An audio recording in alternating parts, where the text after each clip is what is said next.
폭염 속에 시편 1편 말씀으로 이 가뭄조차도 하나님에 대한 믿음으로 오직 하나님의 힘으로만 이겨낼 수 있다 하신 그 말씀도 너무 좋았고요. 우리 조항수 아버님 또 인생에 있었던 욥과 같은 시련 속에서 우리 가운데 가장 밝은 모습으로 가장 유머러스하고 가장 긍정적인 에너지로 많은 사람들을 기쁘게 하는 그 아버님의 삶에 있었던 그 슬픈 이야기들이 하나님의 영에 의해서 또 그의 신앙으로 인해서 얼마나 놀랍게 변화되어져 그 무덤이 부활의 장소가 되고 수많은 기적의 사건이 되었던 것처럼 우리 조항수 아버님의 삶에 임한 하나님의 큰 위로와 또 성령의 역사에 대한 소식을 들은 것 같습니다. 오늘 제 설교 내용이 우리 성경 공부 시리즈의 부활에 대한 내용이거든요. 그래서 오늘 아버님의 얘기를 들으면서 오늘 이 부활의 얘기를 나눌 때 우리 모두에게 큰 위로가 될 거라는 생각이 들었습니다.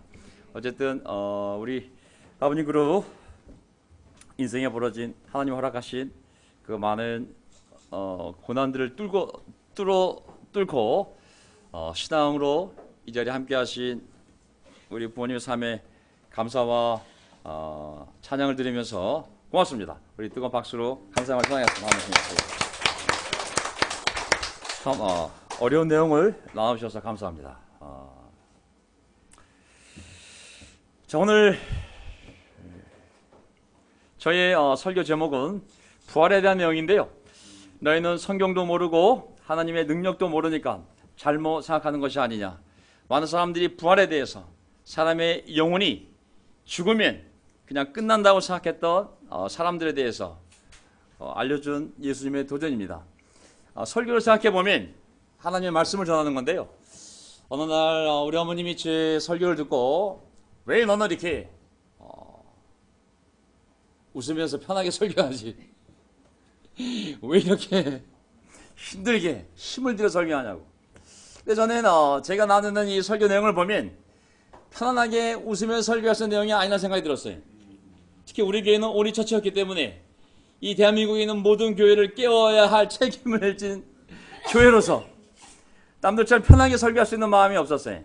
왜냐하면 설교 내용이 기본적으로 하나님의 말씀이 이 땅에서의 삶에 대한 얘기가 아니라 영혼에 대한 얘기인 거예요. 영혼. 그냥 마음, 상처, 위로, 상담 이런 내용이 아니라 영혼. 영혼이 사라지지 않는 영혼. 이 영혼이 죽어서 생명을 얻어 영원한 천국으로 가는지 영원한 지옥으로 가는지에 대한 이야기가 성경의 이야기다 보니 이 내용이 결코 우리가 편하게 웃으면서 얘기할 수 있는 내용들이 아니라는 생각이 들었습니다. 오늘 설교 주제도 그거거든요. 그리스도의 부활, 그리고 모든 사람의 부활, 그리고 나의 부활을 얘기할 거거든요.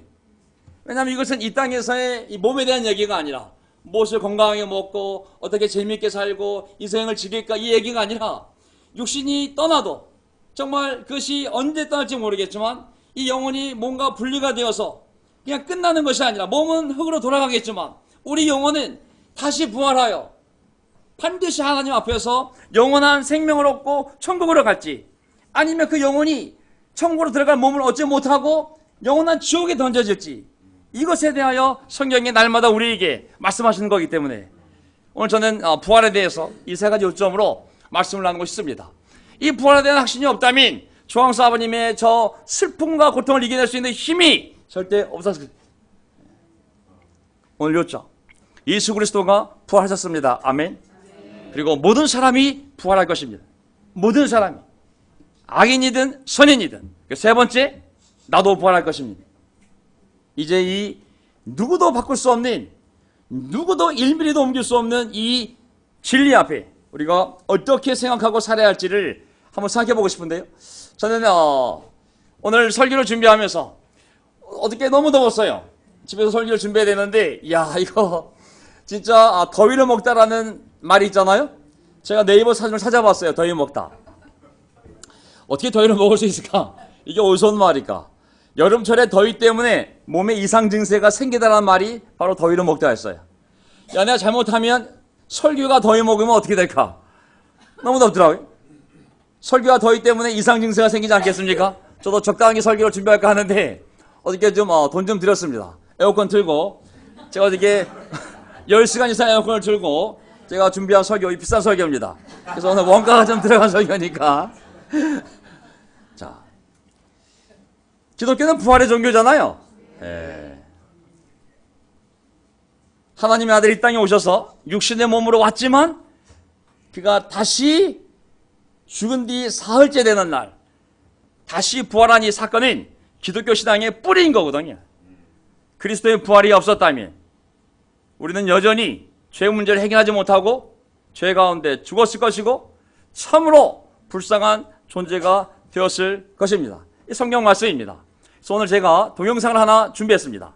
동영상 함께 보기 전에 과연 부활한 것이 이 단어가 얼마나 중요하고 심각하고 무섭고 그리고 또 위로가 되는 단어인지를 한번 생각해 보기를 원합니다.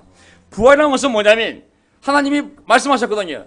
모든 생명은 영혼은 육신 속에 살지만 이 육신과 분리가 되어져서 죽음을 맞이할 때 그 영혼은 반드시 내 앞에 설 거고 나는 반드시 모든 영혼을 부활시킬 거고 반드시 심판할 거고 반드시 어떤 영혼은 내가 주는 몸을 입고 천국에서 나랑 영원히 살 것이고 어떤 영혼은 그 몸을 잊지 못하고 영원한 생명을 받지 못하고 지옥에서 대가를 치를 거라고 하나님이 거짓말자가 아니라면 성경이 그렇게 말씀하셨거든요. 부활, 죽은 자가 다시 생명을 얻어 되살아나는 것을 표현하는 단어입니다. 부활. 소생이라는 단어에서 소생, 심폐소생. 소생이라는 단어는 뭐냐면 거의 죽어가다가 다시 살아나는 것. 아직 죽지 않았어요. 거의 죽어갈 뻔했는데 다시 살려낸 것. 심폐소생술처럼. 성경은 소생을 얘기하는 것이 아니라 부활을 얘기합니다.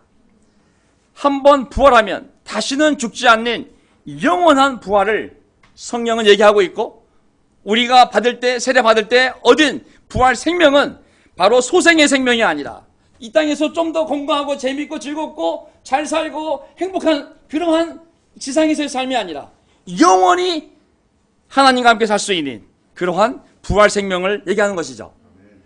제가 오늘 동영상 하나 옛날 바부터 모임에서 봤던 내용인데요. 여러분들과 함께 다시 한번 보면서 오늘 이 부활 공부를 해보고 싶습니다. 자, 제가 사진들을 모아서 구글에 들어가서 사진들을 모아서 제가 편집한 동영상입니다. 좀 조잡하긴 하지만 그래도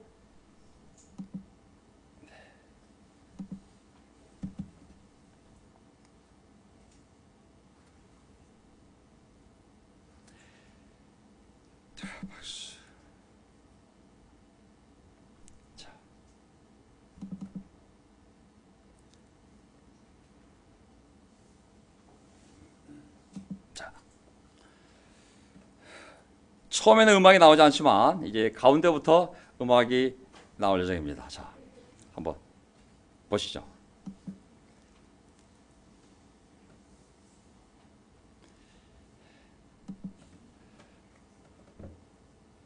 지옥의 문과 천국의 문이 있죠. 모든 영혼이 반드시 해결해야 할 문제인 것이죠. 마지막 심판은 물의 심판이 아니라 불의 심판이라고 말씀하셨어요. 사람들은 그 두려움 때문에 저승사자를 여러 가지 모양으로 그려봅니다. 모든 사람은 반드시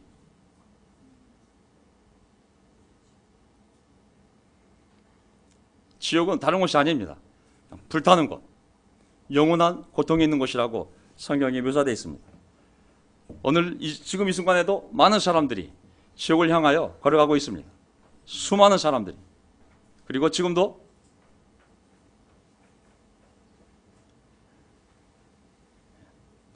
오직 천국을 갈 수 있는 길은 십자가밖에 없습니다.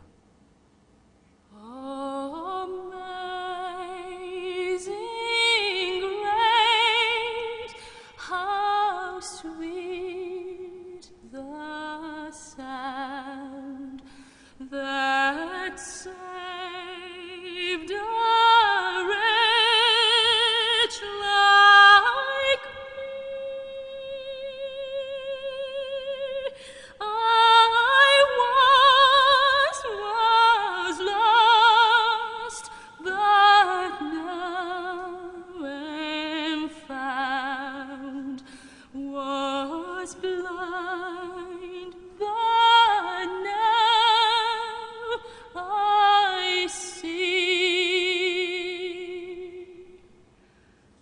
'Twas grace that taught my heart to fear, and grace my fear relieved.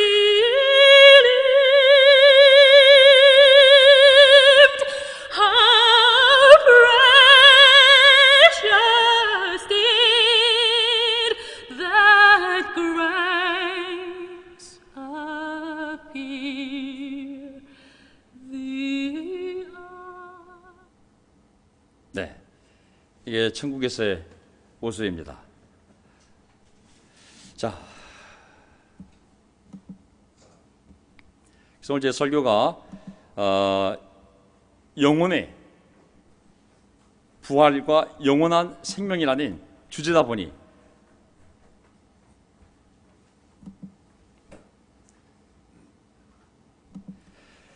자, 부활은 오직 하나님의 능력에 의해서만 이루어집니다. 아멘. 사람이 자기 의지로 할 수가 있는 것이 아닙니다.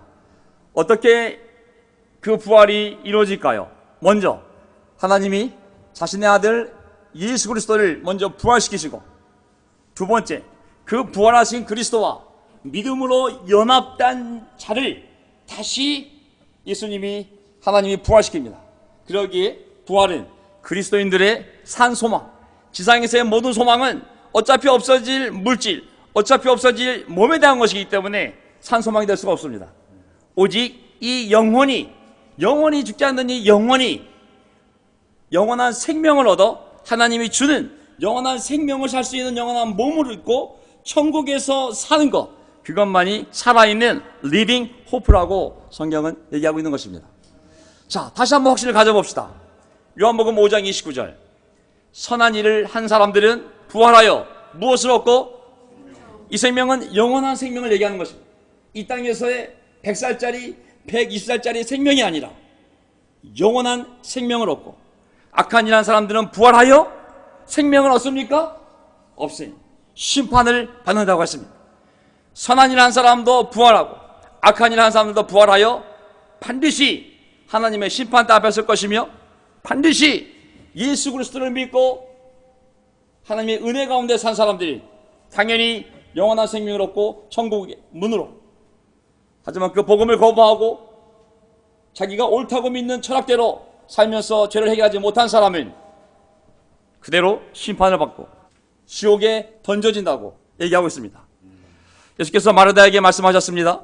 나는 부활이요 생명이니 나를 믿는 사람은 죽어도 살고 살아서 나를 믿는 사람은 영원히 죽지 아니할 것이다. 오직 예수님만이 부활이요 오직 예수님 안에 생명이 있기에 우리는 예수님과 연합하는, 예수님의 죽으심과 연합하는 세례를 받아 모든 죄를 용서함 받고 예수님이 부활하신 그 부활과 연합하여 우리는 부활 생명을 얻어 영원한 천국에 들어갈 수 있는 것이죠. 아멘.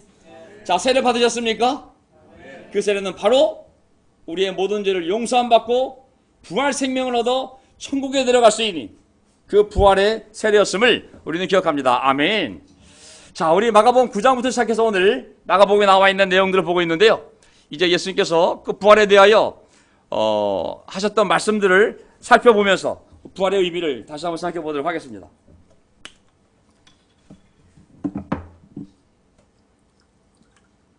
마가복음 9장을 볼까요?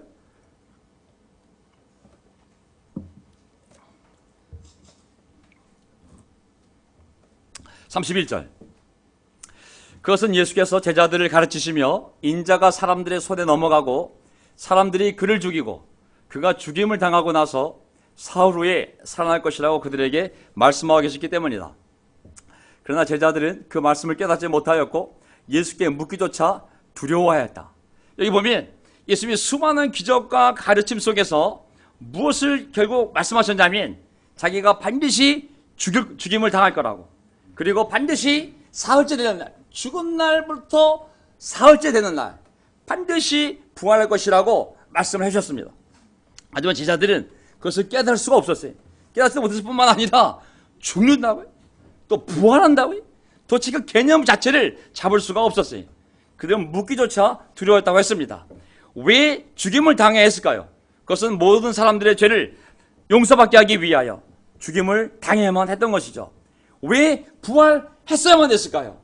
그 죽은 자가 부활해야지만 모든 사람이 의롭다함을 받을 수 있는 증거가 되고 증명이 되며 예수님의 말씀이 모든 것이 사실임을 증거하는 거기 때문에 반드시 예수님이 부활하셔야만 되는 것이죠.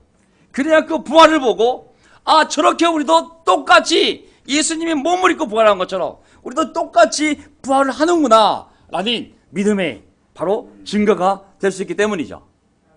마가복음 10장을 볼까요? 예수께서 다시 12제자를 곁에 불러놓으시고 31절이네요. 앞으로 자기에게 닥칠 일들을 그들에게 일러주기 시작하였다. 보아라, 우리는 예루살렘으로 올라가고 있다. 인자가 대제사장들과 율법학자들에게 넘어갈 것이다. 그들은 인자에게 사형을 선고하고 무엇을 선고하고요? 하나님의 아들에게 사형을 선고할 거라고. 이방 사람들에게 넘겨줄 것이다. 34절. 그리고 이방 사람들은 인자를 조롱하고 침뱉고 채찍질하고 죽일 거라. 반드시 죽일 거라. 그러나 그는 사흘 후에 살아날 것이다. 아멘.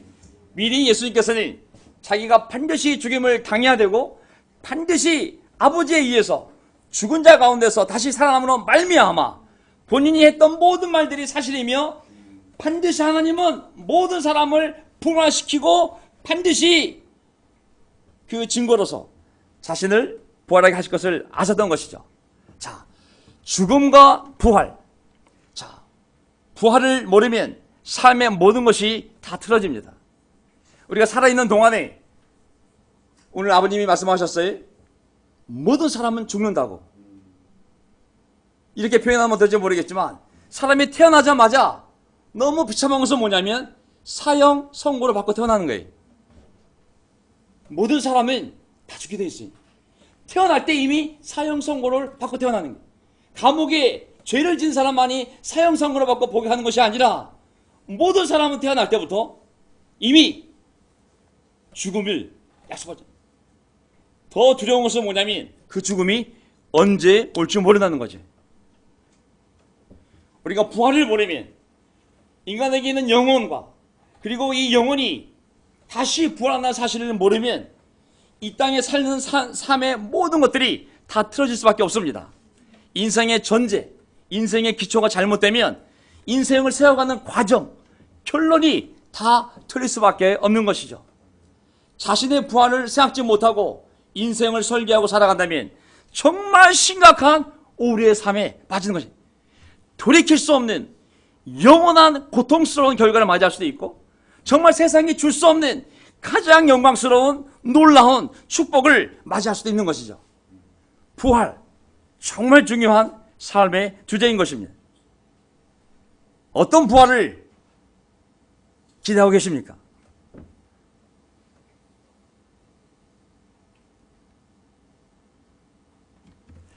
마가복음 12장을 보게 되면 이제 부활에 대하여 18절에 보게 되면 12장 18절 부활이 없다고 주장하는 사두개파 사람들이 예수께 물었습니다.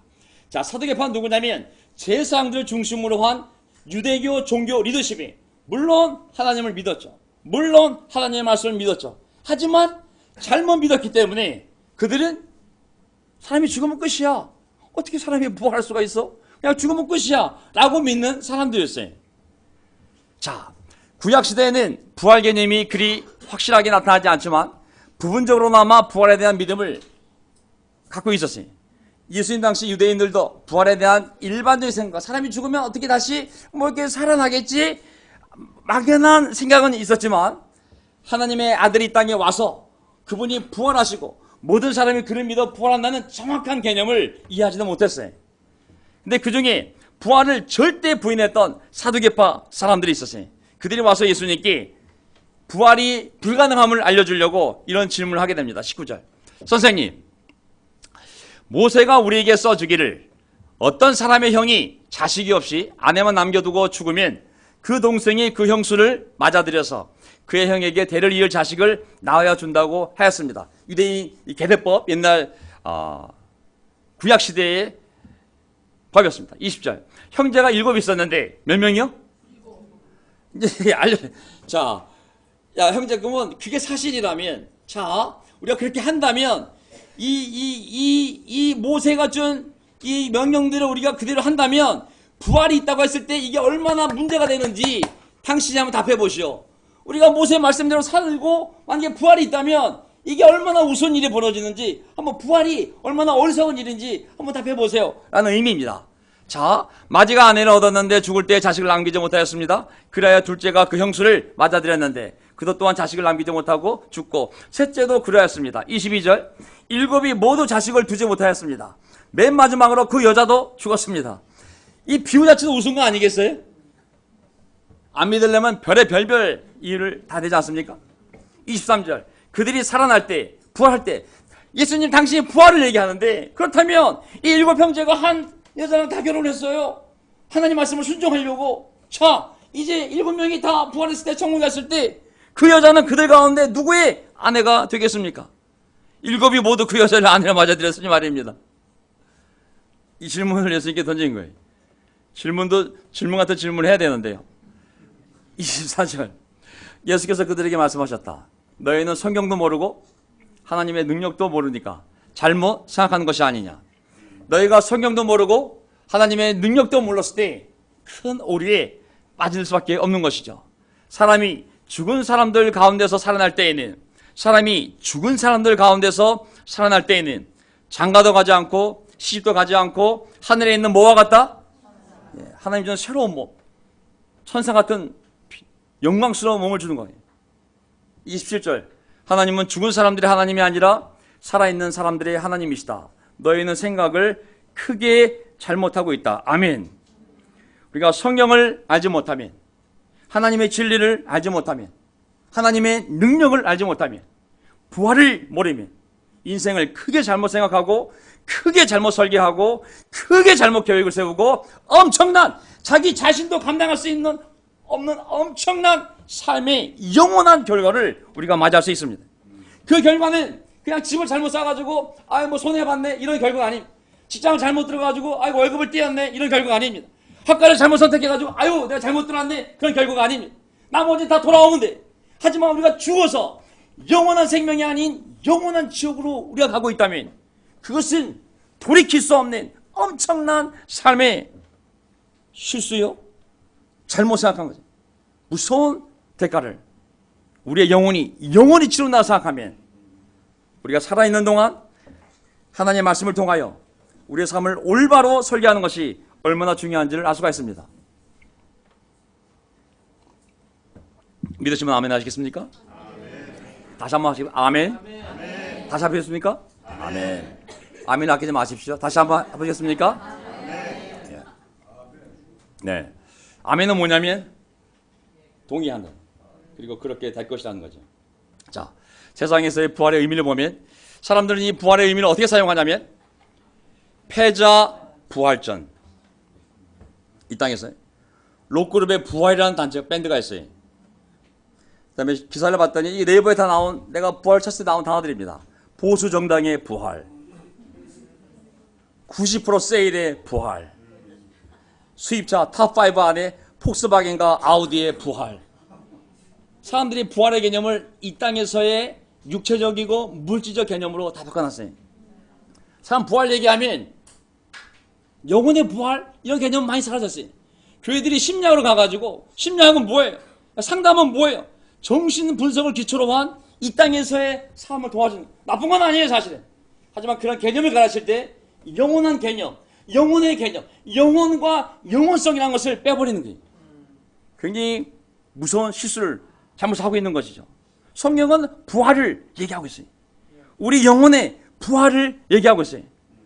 교회의 사명을 보게 되면 예수님이 부활하신 하늘 올라가신 다음에 이 땅에 자기 몸과 같은, 자기 생각을 그대로 실천할 수 있는, 자기가 살아있을 때 했던 일을 그대로 가르치고 그대로 실천해서 그 가르침이 전 세계에 퍼지도록 세운 교회의 사명은 다른 것이 아니었어요.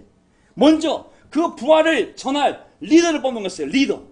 1장 22절, 사도행전 1장 22절 보게 되면 곧 요한이 세례를 주던 때로부터 예수께서 우리를 떠나 하늘로 올라가신 날까지 늘 우리와 함께 다니던 사람 가운데서 한 사람을 뽑아 우리와 더불어 무슨 증인?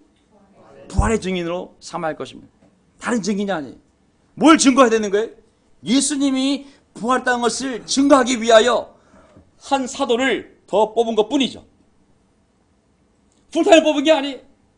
파타임, 풀타임 중요한 것이 아니라 그 교회의 사도가 해야 할 일은 예수님의 부활을 온 세상에 증거해야 하는 일인 것이죠. 4장 2절을 보게 되면 사도들이 무엇을 증거했을까요? 그들은 사도들이 백성을 가르치는 것과 예수의 부활을 내세워서 죽은 사람들의 부활을 선전하고 있는 것에 격분했다고 그랬어요. 다른 것이 아니에요. 메시지는.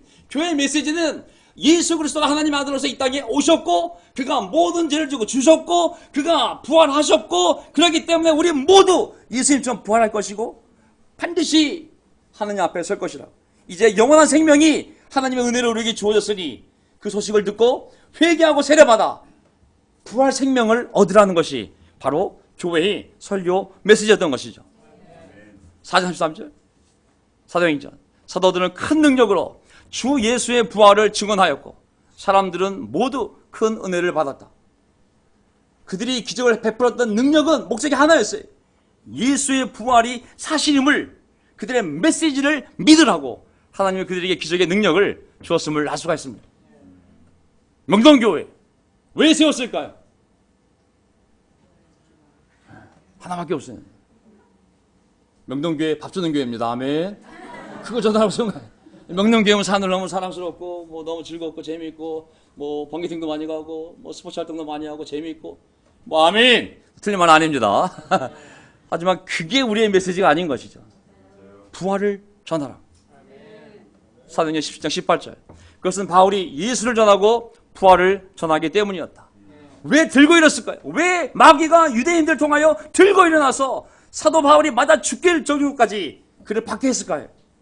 하나의 예수를 전하고 하나님의 아들을 전하고 부활을 전했기 때문이라고. 예수는 바로 부활 생명이 예수 안에 있어요.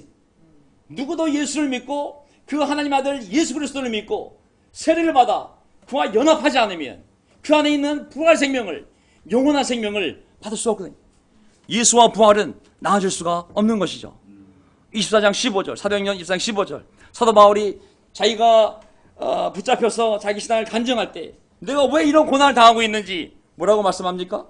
그리고 나는 하나님께 소망을 두고 있는데 나를 고발하는 이 사람들도 그 소망이 이루어지기를 고대하고 있습니다. 곧 그 소망은 뭐냐면 의로운 사람들과 불의한 사람들의 부활이 장차 있으리라는 것입니다. 아멘. 내가 왜 이 핍박을 받고 있는지 왜 이 바리새파 사람들 이 사람들이 왜 나를 이렇게 예수님처럼 잡아 죽이지 못해 안달인지 사실은 그들과 내가 똑같은 하나님에 대한 소망이 있다고. 그 소망은 뭐냐면 사람들은 반드시 악하게 살았던 선하게 살았던 부활할 거라고. 그것도 머지않아 부활할 거라고. 그것을 난 소망으로 품고 있고 그것을 전했기 때문에 내가 붙잡혀 왔다고. 그리스도 없이 죽은 자들에게는 부활 때 몸과 영혼의 영원한 형벌이 준비되어 있습니다. 악한 자는 심판을 위한 부활을 하게 될 것이고 선한 자는 생명을 위한 부활을 하게 될 것입니다. 성경은 이러한 일이 있을 때를 가리켜 마지막 날, 성경에서 얘기하는 마지막 날이라는 것은 바로 이 심판을 위한 부활이 이루어지는 날 얘기하는 것이죠. 예수 그리스도가 재림하실 때 2000년 전에 초림하셨다면 이제 재림하실 때 다시 오실 때 바로 이 심판과 영원한 생명을 위한 부활이 일어날 것이요 죽었던 자들은 잠자는 자들은 다 일어나서 반드시 부활 생명을 얻을 것인지 아니면 영원한 지옥에 던져지는 심판을 받을 것인지 모든 사람이 하나님 앞에 서게 될 것을 얘기하고 있는 것입니다. 고린도서 15장을 보게 되면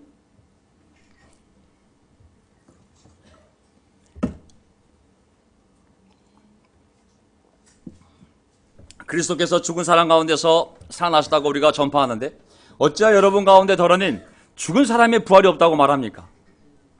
아니 우리가 목숨을 걸고 전하는 게 하나님의 아들 예수 그리스도가 인간의 몸을 입고 이 땅에 오셔서 우리의 죄를 지고 죽은 다음에 그가 살아났다고 전하는데 왜 너희는 죽은 사람의 부활이 없다고 말하냐고. 교회 안에서 어떤 사람은 교회 안에서 이미 부활이라는 개념이 사라졌어요. 그냥 이미 지나갔다고 가르친 자들도 있고 부활은 무슨 부활? 그냥 죄인이 세례받고 새로운 인생을 살게 되는 게 이게 부활이라고. 이미 그들 머릿속에, 삶의 계획 속에 부활이라는 생각이 사라진 거예요. 13절. 죽은 사람의 부활이 없다면 그리스도께서도 살아나지 못하셨을 것입니다. 그리스도께서 살아나지 않으셨다면 우리의 선포도 헛되고 여러분의 믿음도 헛될 것입니다.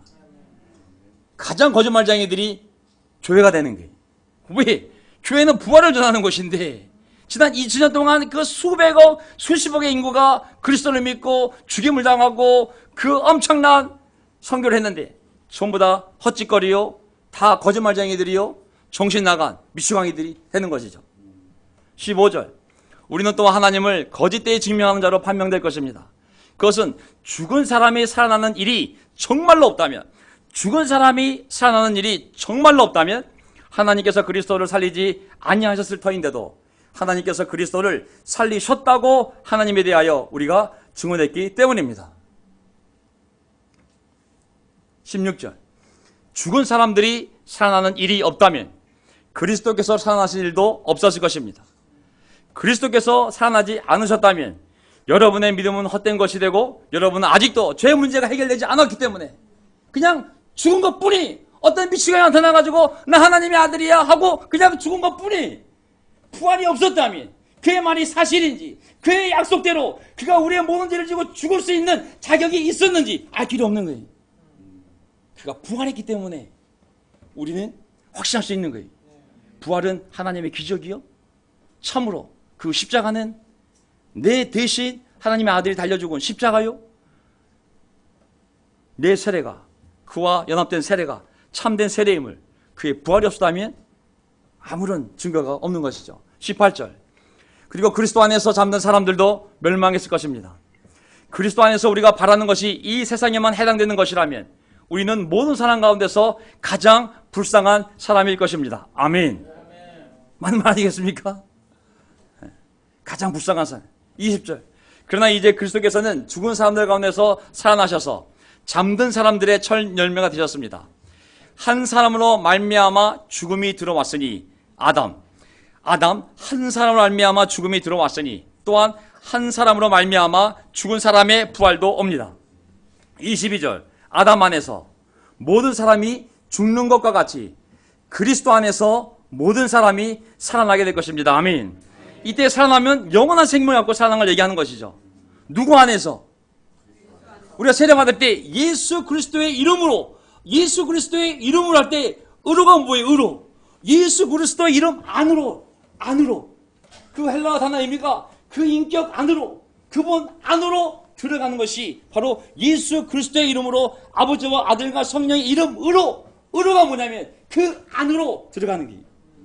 우리가 세례받을 때 우리는 그리스도 안으로 들어왔기 때문에 반드시 우리는 부활하게 될 것입니다. 아멘. 30절.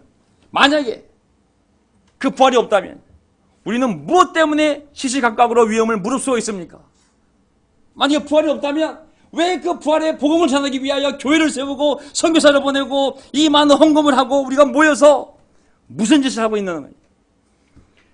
내가 에베소에서 맹수와 싸웠다고 하더라도 인간적인 동기에서 한 것이라면 그것이 나에게 무슨 유익이 되겠습니까?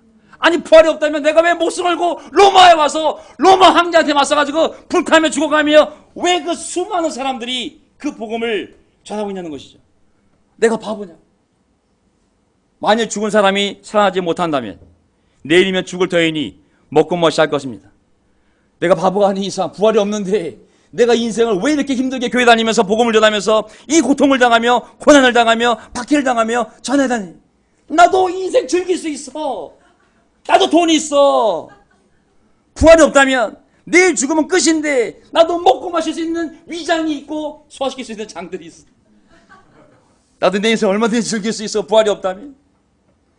35절. 그러나 죽은 사람이 어떻게 살아나며 그들은 어떤 몸으로 옵니까? 하고 묻는 사람이 있을 것입니다. 신기하잖아요. 그렇죠? 자, 사람이 죽었어. 왜 아무것도 안 보여. 죽으면 이제 끝이라고 생각해 사람들은. 아무것도 안 보여. 근데 부활한대. 어떻게? 그럼 뭐 어떻게 영혼이 뭐 어떻게 되는 거예요? 어리석은 사람이요. 그대가 뿌리는 씨는 죽지 않고서는 살아나지 못합니다. 씨는 죽어야 살아나는 것이다. 37절. 그리고 그대가 뿌리는 것은 장차 생겨날 몸 자체가 아닙니다. 아멘. 자, 제가 홍당무를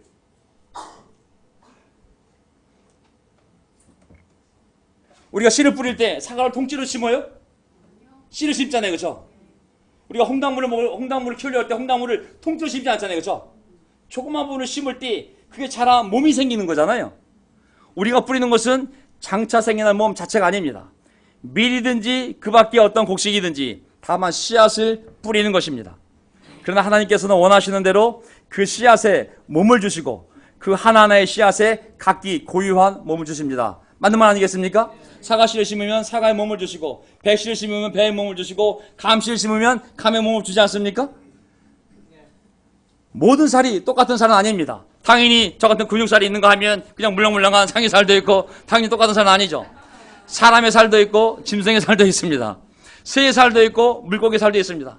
자연의 이런 생물도 다양한 몸이 있고 그리고 이런 물속에 있는 고기나 하늘에 있는 새들이나 땅 위에 기어다니는 곤충이나 동물도 다 다양한 몸이 있지 않냐고. 40절 하늘에 속한 몸도 있고 땅에 속한 몸도 있습니다. 아멘.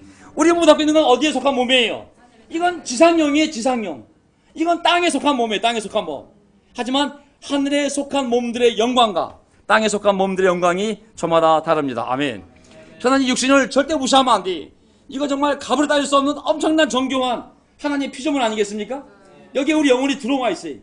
하나님의 형상을 닮은 영혼이기 때문에 당연히 가장 정교하게 가장 놀라운 육신 안에 하나님 우리 영혼을 담아두셨어요. 육신은 늙고 아까 말씀하셨어요. 평균 나이 83세. 한국 남자들 죽는 나이가. 하지만 오늘 장시장 가보십시오. 어저께 태어난 아이도 죽었고 초등학생도 있고 중학생도 있고 대학생도 있고 군인도 있고 어저께 결혼한 신랑도 거기 있고 우리는 모르는 것이. 자, 하늘에 속한 몸들의 영광과 땅에 속한 몸들의 영광이 저마다 다릅니다. 언젠가 하나님이 마지막 때 이 땅에서의 이 몸을 사용하여 하나님을 알고 이 영혼이 죄를 지어 하나님을 떠났지만 이 몸에 있는 동안에 하나님 주신 이 이성, 하나님이 주신 이 몸이 경험하는 모든 것들을 통하여 이 하나님 주신 이 눈, 이 귀, 이 손, 이 모든 걸 통하여 복음을 듣고 하나님을 듣고 말씀을 읽고 영적인 사람과 교제하고 예배를 드리고 하나님 주신 이 정신으로 하나님을 이해하고 깨닫고 그리고 믿음이 생겨 우리가 세례를 받으면 이 육신을 통하여 우리 영혼이 구원받습니다. 아멘. 하지만 육신은 언젠가 우리랑 떠나야 돼.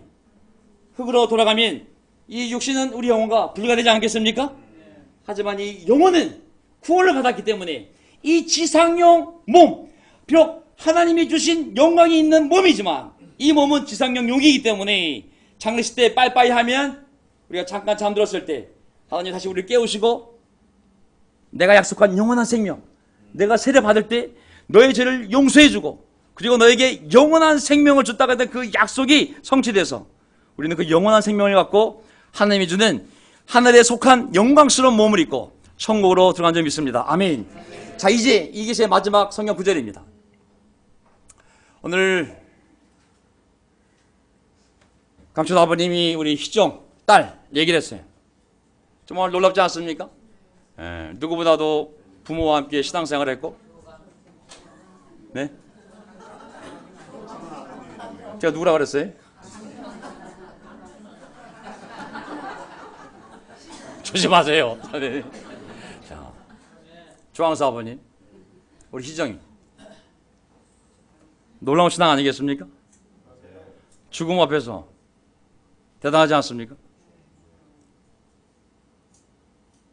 난 천국에 간다고. 그게 쉽게 나올 수 있는 말이 아니지 않습니까? 그 안에 성령이 없이 어떻게 그런 말을 할 수가 있습니까? 저는 아마 그 믿음 때문에 당연히 하나님 준 영광스러운 몸을 입고 천국에서 우리 다시 만나지 않겠습니까? 아멘. 하지만 저는 이 육신의 몸, 예수님이 육신의 몸에 대해서 어차피 땅에 떨어져 죽을 것인데 어차피 없어질 것인데 약간 다른 의미로 이 구절을 말씀하셨어요. 내가 진정으로 너에게 말한다. 밀알 하나가 땅에 떨어져서 죽지 않으면 하나를 그대로 있고 죽으면 열매를 많이 맺는다. 아멘. 하나님이 씨를 주었을 때 이 씨에 대한 하나님의 계획은 뭐냐면 땅속에 떨어지는 거예요. 떨어지면 이게 죽게 돼 있어요. 죽으면 안에서 생명이 나와서 수십 배, 수백 개의 미랄을 맺는 것이 하나님의 계획이에요. 그리스도인들에게 이 몸이 있어요. 이 몸. 이 몸이, 이 영혼이 있고 우리 몸이 있어요.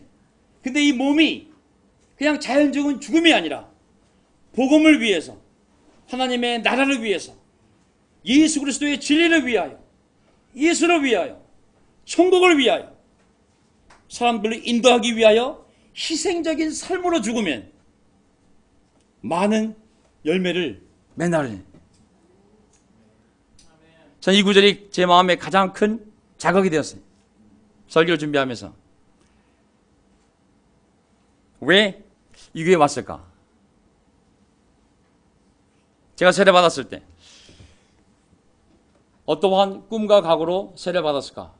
생각해보면 영혼의 구원, 아멘. 죄를 용서받고 싶었고 똑바로 살고 싶었고 그리고 진리대로 살고 싶었고, 아멘. 하지만 제 삶의 인스피레이션, 정말 놀라운 영감과 정말 제 새 삶에 대한 새로운 비전은 뭐냐면 내 삶이 희생이 되어 많은 사람에게 진리가 전해지고 나 같은 사람들이 많이 구원받을 수 있다면 그 희생적인 삶은 얼마나 멋진 삶인가. 내가 데모를 하면서 뭐 짱돌 던지면서 정말 대학생 생활 내내 정말 데모했지만 그것이 과연 사람들 구원하는 도리였는가. 하지만 진짜 이 복음의 말씀을 가지고 내가 희생적으로 살아간다면, 말 그대로 죽을 수 있다면 많은 열매를 맺는다는 이 말씀이 저에게는 두려움보다는 정말 살고 싶은 삶이었다는 생각이 들었습니다. 자, 다시 이 삶으로 돌아왔으면 좋겠습니다. 아멘. 뭐 강요할 수 있는 건 아니겠죠. 우리 안에 말씀이 있고 성령이 말씀을 통하여 우리에게 이런 확신을 준다면 우리도 예수님처럼, 그 미랄 하나가 바로 예수님이었고 그 미랄 하나가 바로 사도들이었고 그 미랄 하나가 바로 이 땅에 왔던 선교사들의 삶이었기 때문에 우리가 그들의 열매로서 여기에 있는 것처럼 이제 거꾸로 우리가 다시 땅에 떨어져 희생적으로 살아가는 미랄 하나가 될 수 있다면 우리 가족과 앞으로 우리가 전도할 많은 사람들이 열매를 맺고 다 함께 부활하여 천국에서 만날 수 있지 않을까. 이게 저의 믿음이고 바람입니다. 오늘 설교